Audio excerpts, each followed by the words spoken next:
계속해서 이제 마가복음 말씀을 보게 됩니다.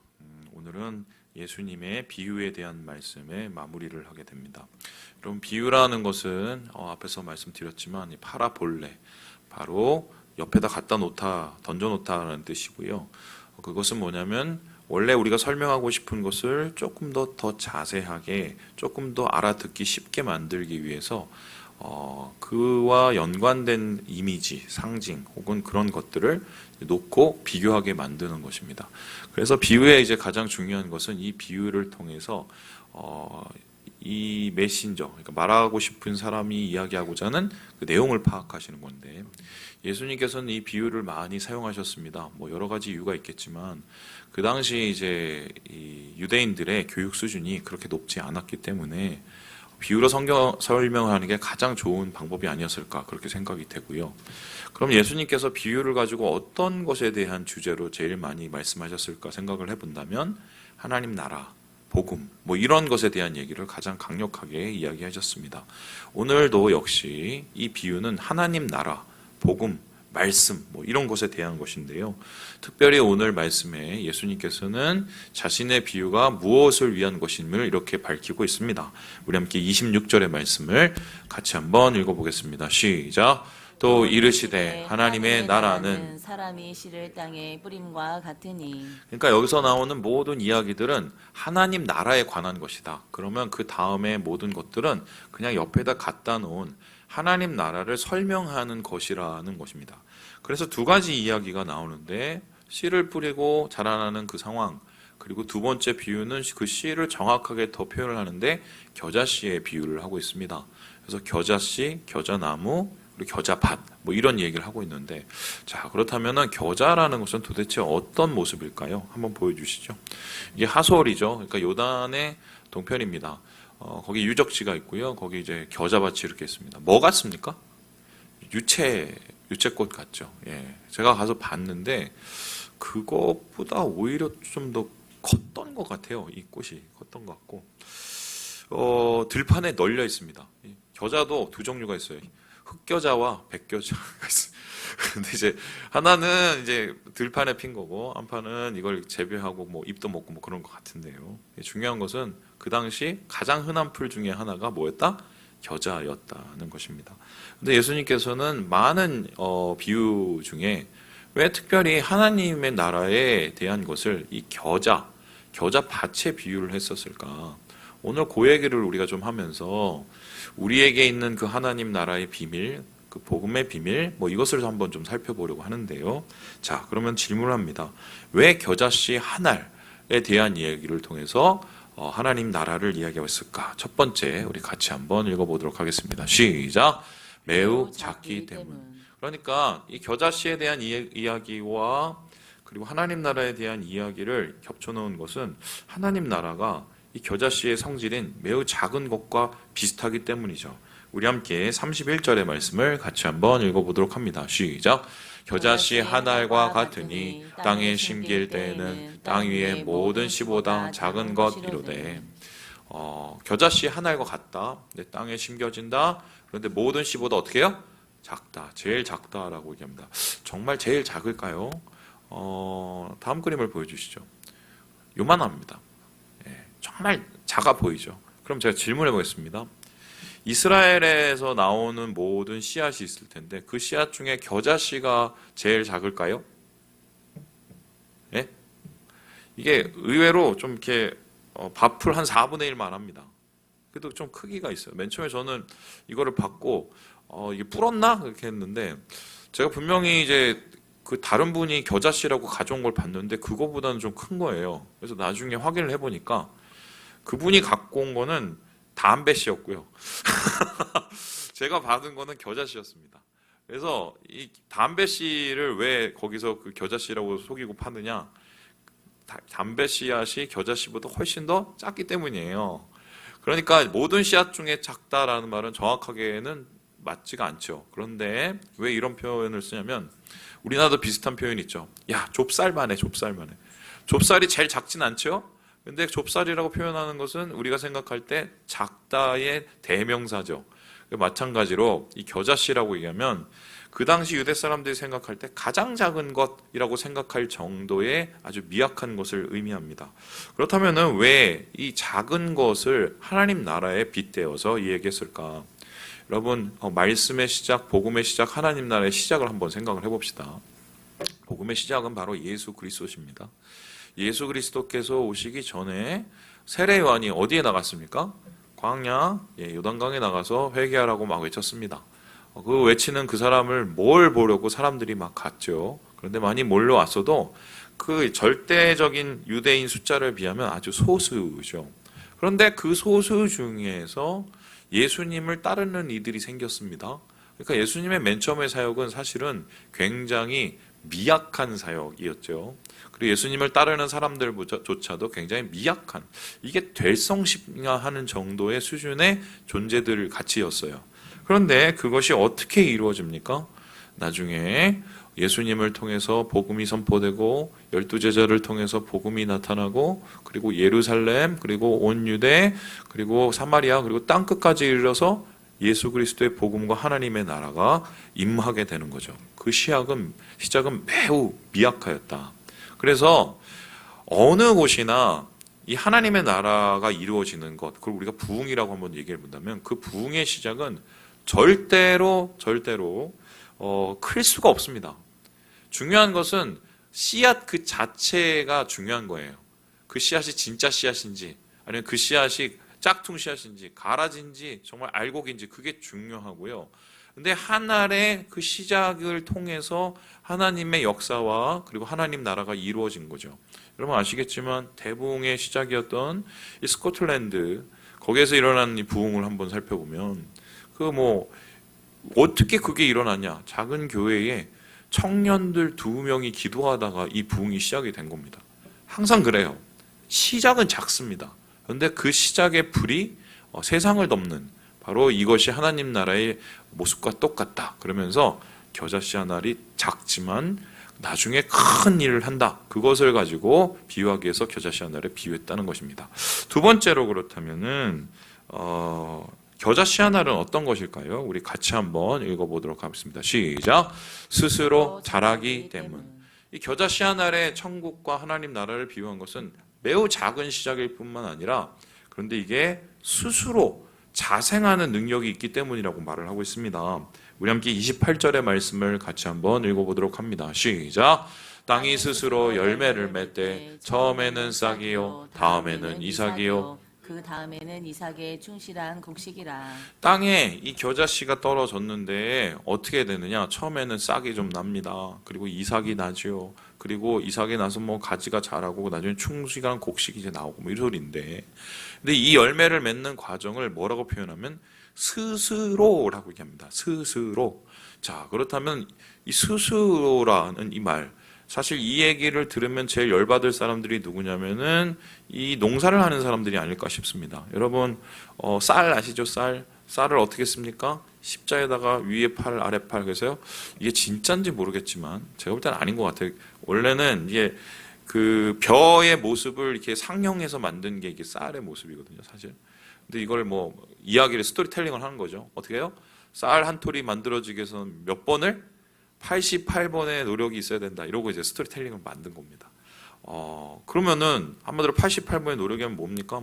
가라지도 뽑고 모내기도 하고, 그리고 이게 잘 돌보고, 그리고 벼 쓰러지지 않도록 세워놓고, 이렇게 소위 말해서 농부들이 엄청난 노력을 해야 쌀 한 톨을 얻는데, 아무리 겨자가 이 왕성한 이 자생력을 자랑한들, 그래도 이것을 심고 농사를 하려면 농부들의 손길이 들어갈 수밖에 없는 거죠. 그런데 오늘 말씀을 보니까 예수님께서 아니야, 냅두면 잘 자라, 이렇게 얘기를 하고 있습니다. 그러면은 도대체 이 스스로라는 말은 어떻게 이해를 해야 될까? 스스로라는 단어는 다음과 같습니다. 보여주시죠. 아우토마토스입니다. 아우토마토스는 어떠냐면은 아우토라는 말과 마토스라는 말인데, 이건 부사로 쓸 때는 스스로 저절로라는 뜻이지만 정확하게 표현하면은 자발적으로 그리고 간절하게, 그런 뜻입니다. 그러면 이게 어떤 뜻이냐면, 정확하게 표현하면 가만히 딱 놔뒀는데 씨앗이 확 갈아서 야 저절로 다, 이 소리가 아닙니다. 씨앗 자체의 능력을 의미해요. 그러니까 이 씨앗이 아무것도 아닌 것 같은데 땅에 떨어졌어요. 그리고 하늘에서 뭐 비도 내리고 햇빛도 내리고, 물론 거기서 뭐 땅도 일고 했겠지만, 내가 이 씨앗에게 기울인 그 기울인 노력보다 이 씨앗이 훨씬 더 많은 열매와 많은 영향을 준다는 거죠. 그건 왜 그렇습니까? 씨앗 자체가 갖고 있는 힘 때문입니다.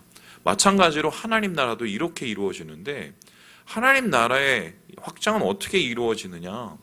저절로 이루어진다면 여러분 이게 믿겠습니까? 이 대표적인 사람이 바로 이 토마스 선교사가 아닌가 싶은데, 이것을 이제 그림으로 그리신 분이 있습니다. 저기 이제 보시면 저 뒤에 배가 있죠. 배가 막 타고 이 제너럴 셔먼호죠. 미국 함정이 한국에 와갖고, 뭐 대동강이었습니까 저희가? 그 이제 뭐 야 우리 좀 이렇게 거래 좀 하자 이렇게 했는데, 그 당시에 뭐 한참 이제 외국인에 대한 이 증오 내지 혐오가 되게 강했기 때문에 보자마자 무찌르자 뭐 오랑캐 이렇게 한 거죠. 그리고 나서 저 배를 태우고 저 배에 있는 사람들을 이제 끌어오는데, 그 중에 많은 수는 대부분 뭐 소위 말해서 장사하러 오시거나 아니면은 소위 말하면 뭐 이렇게 깡패도 있었고요, 또 군인도 있었고요. 근데 거기에 특별한 한 사람이 있었습니다. 누구였죠? 바로 토마스 선교사였습니다. 이분은 왜 왔느냐? 중국에 있다가 중국에 사역하러 오셨는데, 저기 가면은 조선이라는 나라가 있는데, 거기 조선이라는 나라에 정말 무지몽매한 성도들과, 아니 사람들과 영혼들과, 그리고 전혀 복음이 심겨지지 않았다는 것을 듣게 됐습니다. 그랬고 갑자기 마음이 뜨거워진 거예요. 그래서 이분이 어떻게 했어요? 그럼 나 거기 좀 갈 수 있게 해달라고. 그래서 아무 배나 타고 온 게 제너럴 셔먼 타고 온 거고요. 그 배를 타고 왔다가 이 낭패를 당한 겁니다. 근데 이 낭패를 당하고 났었을 때 어떤 일이 일어납니까? 한마디로 배에서 급하게 헤엄쳐서 나와서, 저기 보면 저 중간에 한 분이 이렇게 앉아 계시죠? 저분이 이제 토마스 선교사님인데 창에 맞아 죽었죠. 근데 죽기 전에 어떻게 했습니까? 성경책 이렇게 하나, 그 성경책이 뭐라고? 근데 그 성경책은 심지어 여러분 아시겠지만 한글로 쓰여진 게 아니라 뭐로 쓰여졌어요? 한문으로 쓰여진 거예요, 중국어로. 근데 그 성경책을 들고 이렇게 주고 갔어요. 그거를 받은 사람이 보니까 종이 질이 좋아. 그래서 어떻게 했습니까? 집에 가갖고 떨어진 데다 갖다 붙이고, 문짝에다 갖다 붙이고, 그러면 천정에다도 갖다 붙이고, 자다가 잠이 안 와요. 그래갖고 어떻게 해요? 그거 읽다가 보니까 재미있어. 그러다가 성경을 보고 그 사람이 예수 믿게 된 거예요. 그리고 그 집이 처음으로 나중에 최초의 한국 교회가 되는데, 그 교회가 소래교회입니다. 총신대 가면 소래교회를 그대로 모방해 놓은 교회가 하나 있어요. 기역자 교회고요. 거기서 이제 총신대생들이 열심히 기도를 많이 하죠. 요즘에도 많이 하는지는 잘 모르겠지만, 여러분 이게 말이 안 되는 소리 아닙니까? 그렇죠? 그냥 토마스 선교사는 개죽음을 당한 거죠. 그분이 마지막에 한 건 뭐예요? 복음을 실은 이 말씀을 전한 게 전부입니다. 그리고 거기 안에 뭐가 담겼나요? 토마스 선교사가 조선의 영혼들을 향한 간절한 바람, 그리고 그들을 향한 간절한 소망이 담겨져 있었겠죠. 그 담겨진 하나님의 복음, 예수 그리스도의 복음을 들고 그것이 그렇게 자생적으로 열매를 맺어서 교회가 되고, 그 교회를 통해서 이 평양과 온 지역에 예수 그리스도의 복음이 전해졌다는 것은 우리가 생각하는 이 복음의 능력이 얼마나 우리의 상상 이상인지를 고민해 볼 수 있겠다. 한마디로 하나님 나라는 그 말씀 자체에, 그 선포하는 그 자체에 힘이 있기 때문입니다. 자, 그렇다면은 질문을 해보겠습니다. 뭔데 그렇게 하나님 나라의 복음이 그렇게 힘이 있을까? 뭔데 힘이 있을까? 한번 그 고민을 합니다. 우리는 사실 너무 잘 알죠. 마태, 마가, 누가 이렇게 성경 잘 해놓은, 성경 번역도 워낙 잘 돼 있고, 이렇게 많은 복음을 우리가 듣는데, 이걸 듣고 여러분 마음이 막 뜨겁습니까? 마음이 막 타오릅니까? 우리가 타오르지 않는 이유는 우리가 이미 마음이 껌댕이가 됐기 때문이다. 이거를 처음 말씀을 들었던 조선시대 말기의 사람들을 한번 생각을 해보세요. 그때 어떤 시대입니까? 차별이 전국적으로 이루어지던 세였고, 특별히 여성들에 대한 차별, 그리고 신분제, 그리고 그 당시에 있었던 무지몽매한 여러 가지의 관습들, 이런 것들이 우리나라를 옥죄고 있었던 때입니다. 그런데 이 복음, 예수 그리스도에서 복음, 서로 사랑하라. 모두가 다 하나. 또 모두가 다 예수 그리스도 안에서의 형제, 그리고 하나님의 한 백성, 천국이 우리나라에 이루어지시는 그 평등과 자유와 사랑, 그것을 아마 들었었을 때 아마 사람들은 이렇게 생각했을 거예요. 그게 진짜야? 그게 진짜야? 그런 세상이 진짜 있어? 아마 그렇게 생각하지 않았겠어요? 그런데 그 이후에 선교사들을 통해서 전해지는 말씀을 그들이 들었을 때, 그리고 선교사들을 통해서 전해지는 여러 교육들을 들었을 때 깨닫게 되는 거죠. 아, 나는 소중한 사람. 나는 예수 그리스도의 복음의 이 대상, 그리고 복음을 통해서 구원받을 사람. 그러면서 사람의 가치가 달라지기 시작한 겁니다. 그 사람의 가치가 달라지면서 세상의 가치가 달라지기 시작하죠. 저는 오늘 역시 그러한 복음의 가치가, 복음의 새로운 시각이 필요하다고 생각을 합니다. 무엇이냐? 요즘에 우리나라를 가장 휩쓸고 있는 큰 줄기를, 사상의 줄기를 생각해 보면 결국 이거예요. 개인주의. 이거를 지금 이길 수 있는 게 없어요. 다 개인주의입니다. 그냥 내비 두세요. 나는 나대로, 너는 너대로. 개인주의. 그래 놓으니까 교회에서도 못 건드려요. 옛날에는 뭐 너무 이렇게 잘 되던 것도 이제 개인주의. 자유, 개인의 자유. 좋죠. 개인의 자유를 보장하고 개인의 공간을 보장하고, 심지어 그래서 나는 혼자 살란다. 1인 가족이 얼마나 많습니까? 그런데 행복하신가요? 저는 오늘날에 있어서 예수 그리스도의 복음의 가치는 거기서 다시 발견해야 된다고 보는데, 뭐냐? 공동체입니다. 예수 그리스도의 복음이 전해졌던 그 예루살렘에 제일 먼저 일어난 것을 한번 생각을 해보세요. 뭐 헬라의 유대인들, 뭐 정통 유대인들, 또 여기저기서 모인 뭐 이방인들, 어떻게 됐습니까? 복음의 용광로에 다 뒤섞이고 성령의 이 충만에 다 시켜서 하나가 되고, 하나에서 그치는 것이 아니라 어떻게요? 서로 사랑하고 서로 섬기고, 또 뭐예요? 그것을 통해서 세상을 섬겨내고 세상을 변화시키는. 그 당시 로마 헬라 사이에서 가장 유행하는 이 주된 메인 테마가 뭐였냐면 쾌락이었습니다.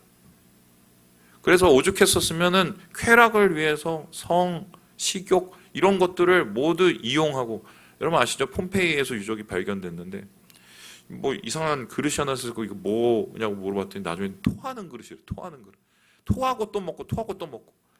그리고 여러 가지 막 그 성적인 것들을 부패하게 만들어서 이 쾌락을 끝까지 올리려는 그런, 이런 게 만연했던 시대였어요. 그런데 그 시대에서 복음이 의미를 가진 이유가 뭡니까?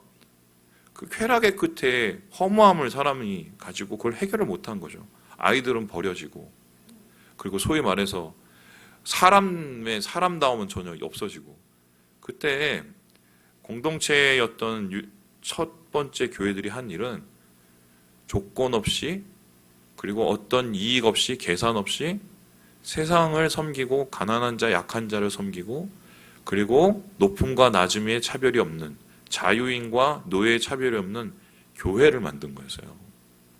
오늘날 사실 이 외로움, 이 개인주의에 의한 외로움을 뚫고 나갈 수 있는 복음을 다시 우리가 재정립하는 것이 필요하다.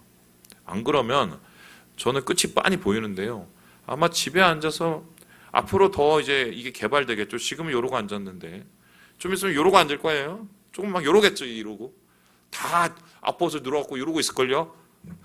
예, 얼굴은 쳐도 안 보고 보세요. 10년 지나면 다 그렇게 될 거예요. 전 벌써 보여요.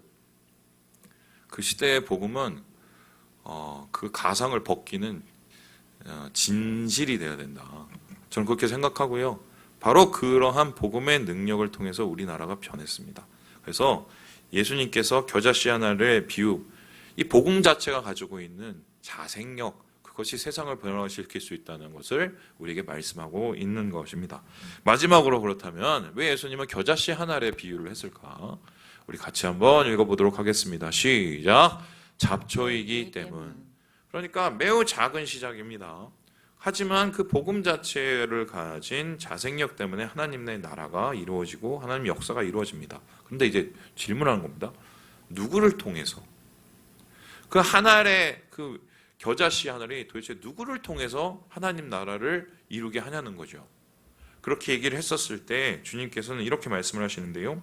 우리 함께 4장 32절의 말씀을 같이 한번 읽어보도록 하겠습니다. 시작. 심긴 후에는 자라서 모든 풀보다 커지며 큰 가지를 내나니 공중의 새들이 그 그늘에 깃들일 만큼 되느니라. 지금 보니까 심긴 후에는 이라고 나옵니다. 그랬더니 모든 풀보다 커진다고 말합니다. 그리고는 새들이 와서 거기에 깃들고, 이 새들이라는 것은 뭐 어떤 것인가요? 사람들이 와서 깃든다. 그러니까 심겨졌다는 것은 복음이 심겨지고 거기서 하나님의 나라, 공동체가 자라는 거고, 거기를 통해서 많은 사람들이 쉼을 얻고 예수 그리스도를 만나고 구원을 받게 된다, 뭐 이런 말인데요. 중요한 단어는 여기서요, 심긴 후에는입니다. 자, 그러면 심겨졌다. 그럼 얘네들을 어디서 가져와서 심었을까요? 아까 보시면 기억하죠? 들판에 있는 그 잡초 같은 것들을 뽑아다가 거기서 씨를 받았는지 아니면 직접 심었는지 모르겠지만 그걸 갖다 심었더니 자기 밭에서 자라나게 됐다는 말입니다. 제가 유채가 너무 좋아서 아시겠지만 저번에 몇 년 전인가요? 어디서 뽑아왔어요. 유채를, 길거리에 있는 유채를 뽑아갖고 이 앞에 심었는데 겨울을 못 나고 얘가 죽었습니다. 안타까워 죽겠어요. 그런 일을 했다는 거예요. 그런 일을 제가 생각을 했을 때 제가 실패한 이유는 한 2그루밖에 안 심어서 그랬는데 왕창 심었어야 돼요. 왕창 이만큼을. 그런데 이런 일들이 어떻게 일어나느냐? 공교롭게도 갈릴리 이 가버나움에 보면 거룩한 사도의 교회, 7제자의 교회라는 곳이 있습니다. 그 옆에 무슨 밭이 있어요? 겨자밭이 있습니다. 이거는 인공적으로 심어 놓은 거예요. 아주 많이 무성하게 자라나 있죠. 저 7제자라는 것은 예수 그리스도를 따라서 한마디로 순교한, 그리고 그를 통해서 복음의 확장을 이룬 하나님 나라의 사람들을 뜻합니다. 그런데 그 사람들이 마치 겨자밭처럼 들판에 퍼져서 세상 속에서 그런 일을 이루었다는 건데요. 그렇다면 이런 말입니다. 12제자는 어떤 부류의 사람인가? 예수님은 하나님의 나라를 왜 12제자를 통해서 이루었을까? 그들의 면모를 한번 봅시다. 거의 다 갈릴리 출신. 그리고 어부, 세리, 그리고 운동권, 그리고 뭐 여러 가지 뭐 소위 잡다한, 소위 말해서 그 일을 하시는 분들, 주류권은 아니었단 말이에요. 이들을 한마디로 표현하면 뭐냐면 잡초입니다. 뿐만 아니라 여기서 끝나는 게 아니라 이 갈릴리 지역 자체가 잡초 지역이에요. 잡초 지역. 왜요? 주류인 예루살렘으로부터 가장 멀리 떨어져 있는 곳이고, 이곳이 로마 군정 옆에 있는 곳이라 사람들이 이곳에 대해서 되게 멸시하고 천대하던 그러한 장소가 바로 갈릴리였어요. 오죽했으면 예수님께서 나사렛 출신이라는 것을 알면서 어떻게 해요? 나사렛에서 어떻게 선한 게 나오냐 할 정도로 깔보던 지역이 바로 이 갈릴리 부근의 지역이었습니다. 근데 예수님께서는 이 하나님 나라를 이런 잡초 같은 곳에서 잡초 같은 사람들을 통해 이루신다는 거죠. 그래서 유모세 목사님이 이렇게 이야기를 하고 있는데요. 우리 같이 한번 읽어보도록 하겠습니다. 시작. 당시 갈릴리 주민들은 예루살렘을 중심으로 한 주류 사회에서 밀려나 이방의 갈릴리라고 멸시받으면서 잡초처럼 눌려 있었다. 이런 그들에게 예수님은 잡초의 씨앗을 자기 정원에 심어서 큰 나무가 되게 하겠다고 말씀하셨다. 하나님 나라의 시민들이 바로 이런 잡초 같은 자들임을 전하신 것이다. 그러니까 하나님 나라는 바로 소위 말해서 있는 사람, 배운 사람, 가진 사람, 이런 사람에 의해서 커지는 게 아니라는 거예요. 저도 이해가 안 돼요. 제가 만일에 예수님이면 예수님 제자들 중에 여러 제자가 있었었는데 12제자를 왜 하필이면 그 사람들을 택했을까? 뭐 아시겠지만 니고데모 똑똑하잖아요. 아리마데오세 부자잖아요. 이런 사람들이 훨씬 더 괜찮은 거죠. 그런데 그들을 예수님께서 12제자라고 삼지 않으셨어요. 오히려 정말 별 볼 일 없는 사람들을 삼으셨다. 그럼 그 이유가 뭐냐? 중요한 게 겉에 보이고 가지고 겉으로 드러나는 것이 아니라 그들의 마음속에 있는 그 무엇을 보신 거죠. 하나님 나라에 대한 갈망, 천국에 대한 소망, 그리고 우리의 삶 속에서 이루어질 하나님의 복음에 대한 그 간절함, 바로 그런 것들을 통해서 하나님께서 역사하시기 바랐던 게 아닌가. 그래서 결국 이렇게 주님에 의해서 픽업을 당했던 12제자들은 어떻게 됩니까? 보여주시죠. 예, 순교를 대차게 다 당하셨죠. 예. 기억하시는지 모르겠지만 제가 몇 년 전에 12제자에 대한 설교를 했던 거 기억합니다. 다 돌아가셨어요. 다 돌아가셨어요. 제일 오래까지 남아서 장수하신 분이 누굽니까? 예, 사도 요한. 예, 사도 요한도 장수를 하셨는데 너무 고통스러웠던, 차라리 나를 데려가 주시, 이럴 정도의 수준의 간절함이 있었죠. 근데 이들의 죽음이 어떻게 끝이 났나요? 여러분 아시죠? 멀리 인도에까지 예수 그리스도의 복음이 전해지고, 그리고 나중에 어떻게 됩니까? 로마를 뒤집는 일이 일어납니다. 저희 청년 중에 한 명이 인도에 지금 파견 근무를 가갖고 거기에 지사장을 이제 맡고 있습니다. 근데 얘가 가끔씩 이제 연락이 오는데, 목사님하고 저번에 저한테 사진을 하나 보내왔어요. 그래서 무슨 사진인지 봤더니 자기가 여기 갔다고 하면서 이제 도막교회를 이렇게 보여주더라고요. 그 지역 근처가 도마고. 그래서 거기 갔더니 어떠냐, 도마가 찔려 죽은 게 이렇게 동상으로 있더래요. 거기까지 간 거예요. 거기까지 가서 그 복음을 전하고. 이들의 마음속에 하나님 나라에 대한 갈망, 잡초지만 그들을 통해서 하나님 큰일을 이루어 주셨다. 그럼 그들의 마음속에 있는 그 삶을 하나님께서 이용하신 것을 어떻게 우리가 해석을 할 것이냐? 예수님께서는 이렇게 대답을 하셨죠. 우리 마무리하겠습니다. 같이 한번 읽어보겠습니다. 시작. 내가 진실로 진실로 너희에게 이르노니 한 알의 밀이 땅에 떨어져 죽지 아니하면 한 알 그대로 있고 죽으면 많은 열매를 맺느니라. 결국 이거죠. 왜 변화가 없느냐? 왜 우리는 천국을 사모하고 하나님 역사를 사모하고 또 우리 가운데 하나님 나라가 이루어질 사모하는데 왜 변화가 없느냐? 저는 이게 정답이라고 봅니다. 12제자를 보시면 압니다. 그 두려움에 떨던 사람, 그 오합지졸들, 나중에 성령 받고 변해서 담대히 복음을 전하고 어떻게 해요? 감동적으로, 자발적으로 밀알이 돼서, 하늘의 씨앗이 돼서 땅에 떨어져서 열매를 맺는. 근데 그냥 땅에 떨어져서 열매를 맺었나요? 씨앗이 떨어져서 어떻게 해요? 죽어야죠. 그래야 싹이 트니까. 저는 모르겠어요. 그 교회 부흥이 일어나는 곳을 여러 가지 보고 제가 느꼈던 것 중에 하나가, 헌신이 없는 부흥은 없다. 그게 확실합니다. 만일에 헌신이 없는데 부흥이 일어나면 그건 부흥이 아니에요. 그건 좀 있으면 사라질 거고, 어디든 헌신이 있는 그곳에 부흥이 있습니다. 잡초와 같은 인생이든 혹은 어떤 인생을 살건 떨어져서 자기를 통해서 하나님 나라의 열매들이 맺혀지는 그 헌신이 있는 곳에 하나님의 역사가 일어나요. 이게 세계 부흥의 역사 똑같아요. 똑같아요. 우리나라도 마찬가지죠. 선교사님들, 길선준 목사님, 헌신이 있는 곳에 바로 예수님께서는 그러한 모습 때문에 오늘 이 겨자씨의 비유를 통해서 우리가 바로 그러한 그리스도의 복음을 세상 속에서 드러내는, 하나님의 나라를 드러내는 사람이 되라, 이렇게 말씀하고 계신다고 저는 믿습니다. 말씀을 마칩니다. 겨자씨 한 알 작습니다. 겨자씨 한 알뿐만 아니라 이건 잡초예요.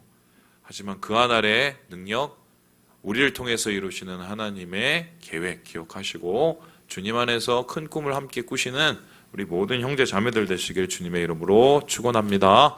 기도하겠습니다.